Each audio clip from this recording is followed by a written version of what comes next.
Hello guys, welcome to stock riders video. और जैसा कि आप स्क्रीन पर देख सकते हैं, मेरी लास्ट वीडियो जो थी वो 2 मंथ्स बैक की है। उसके बाद मैंने कोई अपडेट नहीं दी। एक्चुअली मैंने जो लास्ट मेरा ट्रेडिंग सेशन था उसमें मैंने ओवर ट्रेडिंग की बहुत एक्सपायरी के दिन। बहुत यानी कि मैंने ओवर ट्रेड कुछ अलग नहीं किया, पहले भी मैंने किया है। और उस दिन कुछ मेरा ज़्यादा कुछ कैपिटल पूरा ब्लो नहीं हुआ था, कुछ 25% कुछ मेरा कैपिटल क्या था उसमें। लेकिन ओवरऑल जो मैंने ऑब्ज़र्व किया कि मैं मार्केट आवर्स के बाद का जो मेरा एनालिसिस है या फिर मैं जो सोचता हूँ वो मार्केट में कहीं ना कहीं मैं कर नहीं पा रहा था। तो उसकी वजह से मैंने ब्रेक लिया कुछ 1-1.5 महीने का। और उसके बाद मैंने जाके पहले तो 1 ट्रेड पर डे और कम क्वांटिटीज़ में मैंने करना स्टार्ट किया। और उसके बाद फिर मैंने वो नॉर्मली स्टार्ट किया कुछ 1 हफ़्ते पहले से। तो उसके बाद भी मेरे थोड़े थोड़े से वापस वो हो रहा था, लेकिन मैंने वो तो लिमिटेड में रखा। और जो चीज़ मैंने अभी 2-3 दिन से मैंने सुधारी है उसमें मैं एक साइकोलॉजिकली मैं बोल रहा हूँ कि साइकोलॉजी की तो हम बात करते हैं कि क्या अपना माइंडसेट होना चाहिए जब आप ट्रेड ले रहे हो तब। और उसके अलावा जब आप ट्रेड में होते हो, जैसे स्पेशली जिसका कैपिटल बहुत कम है, जो 2% के जो रूल्स है या फिर आपका कैपिटल कितना डिप्लॉय होना चाहिए, वो सब जो रूल्स है, रिस्क पर ट्रेड क्या होता है, वो सब आप फॉलो नहीं कर पाओगे। लेकिन एक चीज़ जो आपको फॉलो करनी है वो ये कि आप अपना पूरा कैपिटल ले रहे हो। मतलब कि कोई भी प्रीमियम, जैसे कि अगर फ्राइडे है या फिर मंडे है, उसमें क्या आप लोगे, इन द मनी या फिर एट द मनी का लोगे। लेकिन at the time of Thursday expiry आप अगर आउट ऑफ द मनी ले रहे हो, क्योंकि वो आपका ट्रेडिंग स्टाइल वो है कि आप तुरंत डबल कर रहे हो या फिर जो एकदम ही तुरंत स्पाइक होती है वो वाली प्रीमियम्स आप ले रहे हो, तो उसमें आप उस हिसाब से अपना रिस्क मैनेज कर सकते हो। जैसे कि अगर आप 30 रुपये वाली या 40 रुपये वाली पुट को ले रहे हो या फिर कॉल को ले रहे हो, तो उसमें आप समझ लो कि 5 पॉइंट का या फिर 10 पॉइंट का या 15 पॉइंट का उसमें रख ही नहीं सकते एसएल, क्योंकि उसमें आप एसएल तो हिट होना ही हो। एक स्पाइक उल्टा जाता है और वो पूरा हिट हो जाता है, स्पेशली आफ्टर 1 PM। तो उसमें तो वो चीज़ आप कर ही नहीं सकते हो। तो उसमें आपको अगर आपका जो कंफर्ट रिस्क है, जैसे कि आज मेरा कैपिटल जब मैंने आज दिन की शुरुआत की, मेरा कैपिटल कुछ 8,000 समथिंग कुछ था, जिसमें 1,000 अभी मेरा ये है ट्रेड की वजह से मेरा इसमें टैक्स वगैरह है। क्योंकि आज भी मैंने देखा जाए तो बहुत ट्रेड की है, लेकिन ये क्वांटिटी ज़्यादा थी इसकी वजह से। और मैंने बहुत सारे ट्रेड एट द एसएल पे मैंने हिट किए, तो वो एक चीज़ मुझे सुधारनी है। ओवरऑल जो मेरा आज रिस्क था वो 3,000 रुपये का था। मतलब कि जो पर ट्रेड, मतलब कि पर ट्रेड नहीं, लेकिन जो मैं एक ट्रेड जो मैं चाहता हूँ उसमें 3,000 का लेके चल रहा था। तो आज के पहले मैं क्या करता था, जैसे समझ लो कि ये मार्केट अभी ऑन है और ये 55 रुपीज़ का जो प्रीमियम है वो चल रहा है, तो मैं उसमें क्या करता था कि 3,000 का मेरा जो रिस्क है, तो उसमें मैं ये क्वांटिटी अगर मैं 150 क्वांटिटी बाय करूँगा या फिर 200 बाय करूँगा, उस हिसाब से मैं 3,000 के हिसाब से मैं अपना जो उसकी एसएल है वो हिट रखता था। लेकिन अब मैं आज से क्या किया कि समझ लो मेरा 3,000 का कंफर्ट रिस्क है, राइट, कि इतना जाता है आज तो चलेगा। तो मैं उस हिसाब से ही ये 55 का है वो मैं 50 क्वांटिटी या फिर 75 क्वांटिटी ही लूँगा, जिसमें विदाउट एसएल या फिर एसएल बहुत पूरा ही नीचे में रख के वो काम कर सकूँ। क्योंकि इसमें बार बार एसएल तो हिट होना ही है। जो पुट है वो थोड़ा भी ऊपर जाता है वो एसएल पूरा ही नीचे आ जाएगा, या फिर मैं कभी एंट्री ही नहीं कर पाऊँगा। क्योंकि जब ये एक्चुअल में ग्राफ पे आता है तब यहाँ पे नहीं होगा, वो यहाँ पे होगा। तो वहाँ पे मैं कितना क्वांटिटी रखूँगा, अगर यहाँ पे अगर कोई एंट्री भी किया है, जैसे आप लोग भी करते ही होंगे, तो आपने ये नहीं महसूस किया कि आप यहाँ पे आपका 2-3 बार एसएल जाएगा।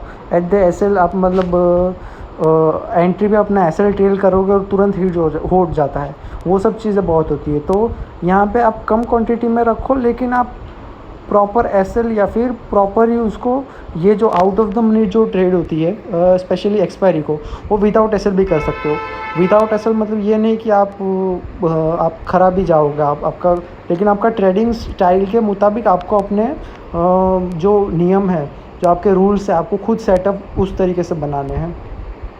अगर आप फ्राइडे या फिर आज की ही बात कर लो, मतलब फ्राइडे, मंडे, ट्यूसडे आपका जो ट्रेडिंग रहता है उसमें आप अगर 200-300 वाली इन द मनी वाले जो आप ट्रेडिंग करते हो उसमें आप विदाउट एसएल नहीं कर सकते। ये मैं सिर्फ आउट ऑफ द मनी अपनी ट्रेडिंग जो मेरी जो ट्यूसडे की जो मेरी ट्रेडिंग होती है उसके लिए मैं किया। जैसे कि आज का जो ट्रेडिंग सेशन था वो देख लेते हैं। अगर कोई बैंक निफ्टी की बात करेगा तो कोई ये देख के बोलेगा कि आज तो बहुत ही प्रॉफिट बनना चाहिए, क्योंकि बहुत ही इजी ट्रेड मिली है यहाँ पे। जैसे कि यहाँ पे ब्रेकआउट दिया, उसके बाद यहाँ पे कोई भी ट्रेड ले सकता था। लेकिन जैसे ट्रेडिंग सेशन गए हैं 3-4 दिनों में, जैसे कि निफ्टी पूरा अप रहता है और बैंक निफ्टी एक जगह पे ही रहता है, वो उल्टा ही चलता है। तो वो सब चीज़ों में आज का दिन प्रेडिक्ट करना बहुत ही मुश्किल था। वैसे भी आज एक्सपायरी था तो किसी ने एक्सपेक्ट नहीं किया होगा कि आफ्टर 10-11 वो जो वन साइड ही होगा। लोग यहीं से बार बार उसको रिवर्सल वगैरह देख रहे थे। जैसे कि निफ्टी में डाउन होने के बाद वो पूरा ही अप जा रहा था। डे हाई क्या पूरा 52 वीक्स के हाई पे नज़दीक पहुंच रहा था वो। तो यहाँ से प्रेडिक्ट करना मुश्किल था, क्योंकि यहीं से भी लोग सोच रहे थे कि वापस डे हाई पे जा सकता है, जैसे कि 2-3 दिन से कर रहा था। तो ये जो बैंक निफ्टी था उसमें मैं अपनी आज की ट्रेड बता देता हूँ। स्टार्टिंग में मैंने यहाँ पे कुछ ट्रेड ली थी जो ट्रेलिंग स्टॉप लॉस मेरा हिट हुआ, और उसके बाद मैंने कुछ 12 बजे प्रॉपर यहाँ पे एक ट्रेड ली थी जिसमें मुझे 19 रुपये का जो मैंने बैंक निफ्टी का 600 रुपये का जो मैंने पुट बाई किया था, वो 19 का कुछ मैंने 33 वगैरह में मैंने सेल कर दिया। वो भी ट्रेलिंग स्टॉप लॉस ही था, लेकिन वो ट्रेलिंग स्टॉप लॉस में तुरंत नहीं लगा रहा था, प्रॉपर उसके बाद ही लगा रहा था। लेकिन वो कहीं ना कहीं ट्रेलिंग स्टॉप लॉस था जिसमें मेरे को 6000 समथिंग का मुझे प्रॉफिट हुआ था, और मैंने 4000 समथिंग का उसमें लॉस रखा था, मतलब उतना मैंने कैपिटल रखा था। और उसके बाद मैंने यहाँ पे बहुत सारी ट्रेड नहीं ली उस पर। उसके बाद मैंने 2-3 और ट्रेड ली जिसमें मेरा वो जो 6,000 का प्रॉफिट था ये वाला, वो कुछ 4800 समथिंग पे आया। और 2 बजे तक मैंने फिर कोई ट्रेड नहीं ली उसमें। और 2 बजे जब मैं यहाँ पे था, 2 बजे के करीब मैंने यहाँ पे मेरे को एक ट्रेड देखी। मैं अपनी टाइमलाइन बता देता हूँ। मैं 1 मिनट और 5 मिनट्स में देखता रहता हूँ। तो जैसे कि 2 मिनट में आप देख रहे हो कि एक बार ये ऊपर जाके ये रिवर्सल आया, फिर मैंने कुछ यहीं पे मैंने अपनी ट्रेड ली थी। तो उसके बाद ये शार्प डाउन आया है, और यहाँ पे मैंने इस जगह पे, जैसे कि यहाँ पर रिवर्सल मार रहा था, तो मैंने इस जगह पे अपना बुक किया था। तो मैं उसकी प्रीमियम पे भी मैं उसका चार्ट बता देता हूँ, इसकी बात कर रहा हूँ।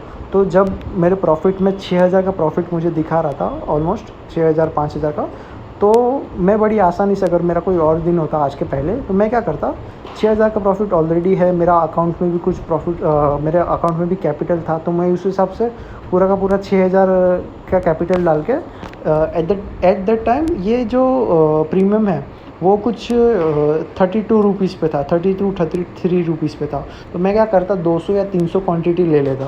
लेकिन आज मैंने ऐसा बिल्कुल नहीं किया। आज मैंने अपना कंफर्ट रिस्क के हिसाब से, जो मेरा 3000 का था उसके हिसाब से मैंने 125 क्वांटिटी बाई की 33 रुपीज़ में। भले ही मेरा प्रॉफिट हो चुका था, भले ही मेरे कैपिटल था, लेकिन मैंने उसको डबल नहीं किया मेरा कंफर्ट रिस्क, क्योंकि एक बार प्रॉफिट आ गया उसके बाद उसको जाने नहीं देना है। अब ये सोचो कि हाँ प्रॉफिट आ रहा है तो मैं उसको रिस्क ले सकता हूँ, फिर तो कभी वो प्रॉफिट रहेगा ही नहीं। मेरा जो प्रॉफिट रिस्क था, मुझे ट्रेड भले ही दिखी लेकिन मेरा प्रॉफिट रिस्क था, मैंने आज उसे रखा। क्योंकि अगर मैं कहीं ना कहीं वो नहीं रखता ना, तो मैं अपने टारगेट के लिए वेट नहीं कर पाता। कहीं ना कहीं वो 200-300 क्वांटिटी होती ना, तो 5 पॉइंट या 10 पॉइंट में भी वो बहुत सारा प्रॉफिट दिखाता, और मैं बार बार ट्रेलिंग पे ला के रख देता, मैं बार बार उसको ट्रेल करता और छोटा करता। तो वो सब चीज़ों से ना मेरा कहीं ना कहीं वो बार बार स्टॉप लॉस हिट होता, और मैं री एंट्री करता रहता। तो इस सब चीज़ों की वजह से ना मेरा ओवर ट्रेडिंग हो रहा था मोस्ट ऑफ। तो मैंने वो सारी चीज़ मैंने ऑब्ज़र्व की, मेरे अपने जनरल में उसे लिखी, और मैंने खुद के ऑब्जर्वेशंस पे मेरे लिए रूल्स बनाए। जैसे कि ये मैं बता दूँ, जैसे मैंने आपको चार्ट दिखाया वहाँ पे, ये कुछ मैंने 46 या 55 या फिर 2 PM पे मैंने ये चीज़ बाई की है। तो करीब यहीं पे ही 33 रुपीज़ समथिंग में मैंने बाई किया था, और वो तुरंत, जैसे कि इसमें भी आप देख ही रहे हो, अगर 36 पे मैं अगर देखता तो ये 47 समथिंग कुछ पे आया था, अच्छा खासा प्रॉफिट था वो भी। लेकिन अगर मैं बाहर वापस जो अगर 300 कुछ होता ना, तो मैं कहीं ना कहीं 35 या 40 पे मैं उसको ट्रेल कर लेता कि चलो इतना तो आया, एक तो इतना तुरंत स्पाइक दिया, ये 1 मिनट का चार्ट है राइट। तो अगर 300 क्वांटिटी होती ना तो बार बार उसको ट्रेल करता, और समझ लो कि ये ऊपर जाके और थोड़ा नीचे आके भी वो डबल या ट्रिपल हो रहा है प्रीमियम, तो बार बार वो एसएल पे तुम हिट कर रहे हो तो तुम्हें एंट्री नहीं मिलेगी। तो ये सोच के अगर आप ट्यूसडे को आउट ऑफ द मनी ऐसे के कॉल बाय कर रहे हो, पुट बाय कर रहे हो, तो आपको ये चीज़ रखने का, आपका जो कंफर्ट रिस्क है वो आप पॉइंट वाइज मत रखो वहाँ पे कि आपका अगर 3,000 का है तो आप 300 क्वांटिटी बाय करोगे और यहाँ पे 10 पॉइंट का आप ऐसे रखोगे, क्योंकि 30 पॉइंट से 20 पॉइंट जानना सिर्फ एक स्पाइक का काम है। और ऐसा नहीं कि इंडेक्स में वो बहुत बड़ा स्पाइक होना चाहिए, वो बहुत छोटा स्पाइक होता है लेकिन प्रीमियम के अगेंस्ट होता है, वो बहुत जल्दी पकड़ लेता है। समझ रहे हो, आपने खुद एक्सपीरियंस किया होगा। तो बार बार यहाँ पे ऐसे लगाना कोई दिमाग की बात नहीं है। मैंने ये खुद चीज़ ऑब्जर्व की है अपने ट्रेडिंग स्टाइल में जो गलत थी, और मैंने वो इम्प्रूव की है। तो आप लोग अपनी ट्रेडिंग स्टाइल में ये ऐसे पॉइंट्स देखो कि जहाँ आपको इम्प्रूव करना है, और उसके लिए आप क्या स्ट्रेटेजी ले सकते हो। जैसे कि ये जो मैंने किया 125 की जगह अगर मैं आराम से 300 क्वांटिटी रखता, मैंने यहाँ पे 82 पे मैंने अपना बुक किया, नहीं करके 40-50 रुपीज़ का समथिंग कुछ मेरा प्रॉफिट है पॉइंट्स का। तो वो पॉइंट्स में अगर 300 क्वांटिटी में गिनता तो आराम से 15,000 हो जाते यार। लेकिन मैंने वो नहीं सोचा। आज मैंने कुछ इम्प्रूवमेंट सोची अपने ट्रेडिंग स्टाइल में और मैंने अप्लाई की। इसके लिए मेरे को कहीं ना कहीं ये वीडियो बनाने का मोटिवेशन मिला और आपके सबके साथ शेयर करने का मोटिवेशन मिला। और मोस्ट ऑफ उसके बाद में मैं क्या करता था कि अगर मेरा प्रॉफिट हो रहा है तो कहीं ना कहीं मैं उसे यूज़ करता, रिस्क बढ़ा के यूज़ करता जिसमें मैं कंफर्ट नहीं होता। आप अपना कंफर्ट रिस्क ढूंढो। कंफर्ट रिस्क क्या होता है, आपका कैपिटल का कुछ परसेंटेज नहीं, जैसे कि 3,000 अगर मेरे कैपिटल का कुछ 40 या 50% हो गया, अगर 8,000 के हिसाब से गिनने चाहूँ। लेकिन वो कंफर्ट रिस्क क्यों है, क्योंकि मैं कहीं ना कहीं एक्सपायरी के दिन कहीं ना कहीं मैं 4,000 5,000 भी दे चुका हूँ ओवर ट्रेडिंग करके। तो उससे अच्छा तो मैं 3,000 का रखूँ जिससे मैं अच्छे से ट्रेड कर पाऊँ। लेकिन वो 3,000 मैंने मान लिया था कि अगर आज ये जाता है कोई बात नहीं, लेकिन मेरे को ओवर ट्रेड नहीं करनी है। जो भी ट्रेड ले रहा हूँ 3,000 के उसमें, वो ऐसी नहीं होनी चाहिए कि एक स्पाइक में चली गई। वो अगर टोटली अगेंस्ट जा रहा है मेरे तो ठीक है, लेकिन ऐसा नहीं होना चाहिए कि आप मार्केट में सही भी हो लेकिन आपको ट्रेड करना नहीं है। मतलब कि आपने अपॉर्चुनिटी जो देखी वो तो सही थी, मार्केट उस हिसाब से भी गई, लेकिन आप फिर भी वो प्रीमियम के खेल में फंस गए और आप लालच में फंस गए एक्चुअली, क्योंकि आप क्वांटिटी डिसाइड नहीं किया। तो मैंने आज क्वांटिटी डिसाइड की। मैंने यहाँ पे जो प्रॉफिट कमाया यहाँ पे इस मैंने अगर आप इंडेक्स पे देखा जाओ तो मैंने यहाँ से कुछ 43,800 से लेकर 43,690 तक में ही मैंने अपना किया। लेकिन फिर भी आप देख रहे हो ये और ये छोटा प्रॉफिट, इतने पे भी मैंने अच्छा खासा मैंने अपने अकाउंट को डबल कर दिया है। और ये डबल करने वाला चीज़ मेरे दिमाग में था ही नहीं। मैंने बस अपना जो रिस्क था उस पर मैंने 2 अच्छे ट्रेड मुझे मिल गए और मेरा प्रॉफिट हो गया। इसके बाद में मेरा क्या होता था कि मेरा प्रॉफिट हो जाता था। इतना प्रॉफिट मुझे पहले भी हुआ है आई गेस, लेकिन वो कहीं ना कहीं मैं रख नहीं पाता था। मैं और उससे जाता था कि अगर चलो 2-3 बजने आ रहे हैं और अभी वहाँ पे और शॉर्ट में 20 रुपये वाले प्रीमियम्स के चांसेस भी दिखते, जैसे कि यहाँ पे 43,500 के आसपास है, तो 500 वाला पुट भी मैं देख सकता था कि अरे इसका भी 20 रुपये में है, ये तुरंत 400 मतलब 20 का 60 हो सकता है, तो मैं 20 पे एटलीस्ट मैं 500 या 400 क्वांटिटी लगा ही सकता हूँ क्योंकि मेरा 10,000 क्वांटिटी है।